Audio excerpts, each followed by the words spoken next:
And off to your right is the Great Crystal Sea. Wow. It's just like the book of Revelation. I never thought heaven could be so beautiful. And off to your left is the Great Throne of Judgment. You mean I get to meet Jesus himself? Of course. That's the purpose of heaven. Now, I'll show you to your living quarters. Listen, I hate to interrupt the flow of your tour. But, well, I was kind of hoping to meet up with my friend Susan. Your friend? Susan. Susan Bascombe. I understand. You have my itinerary planned out. I'll link up with Susan later. Let's continue. I'm sorry. You won't be able to see Susan. No, I mean later. I'll see her later. I'm sorry, Susan didn't make it to heaven. That's not possible. Susan and I became Christians on the same day. I'm sure she's here. I'm sorry. I'm a gatekeeper. No one comes through the gates of heaven, unless I know about it. Susan didn't make it to heaven. That just can't be. There's been some kind of mistake. Susan and I said the sinner's prayer together. Oh. What do you mean no? Didn't you know that? It's a common misconception. Misconception. Either she said the sinner's prayer or she didn't. I was right there when she said it.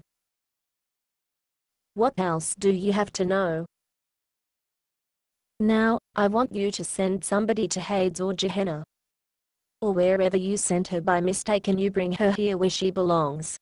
I don't know how to tell you this, but you are apparently under a couple of misconceptions. First of all, Jesus doesn't delegate a separation of the sheep and goats. If your friend didn't make it to heaven, it's because Jesus himself decided she didn't belong here. But how can that be? Susan said the words. What words, abracadabra? This is no time to make jokes. My friend's eternity is at stake here. I'm not making jokes. That's the other misconception I was talking about. There are no magic words that get you to heaven. The words "I accept Jesus" are no more effective than the words abracadabra. But Susan and I said exactly the same words. How did I get accepted into heaven and not Susan? I've been trying to tell you. It's not the words that get you into heaven. Can you tell me which verse of the Bible contains the sinner's prayer? Well, no. Now that I think about it, I don't think I've ever seen the sinner's prayer in the Bible. That's because it isn't there. The notion that saying certain words can get you into heaven is nothing more than a Christian superstition. Then why did I make it to heaven? But my friend was turned away. Well, since I didn't make a decision, I can't say. But I can tell you what 2 things the Lord looks for. 2 things. Yes. First, he must be sure that you understand that your own very best efforts can't get you to heaven. The slogan is, "The only people who get to heaven are those who know they don't belong here." Well, that was certainly true for me. No way I'd be here if it wasn't for Jesus. That's the second thing Jesus must be sure of before he allows you into heaven. What's that? You need to trust Jesus to do what you couldn't do on your own. Oh. Does that tell you anything? I think so. Susan said the words. But I don't think she had given up trying to make it here on her own. And I'm not sure she really trusted Jesus to get her here. I'm sorry. Me too. I'm sorry she didn't believe her own words.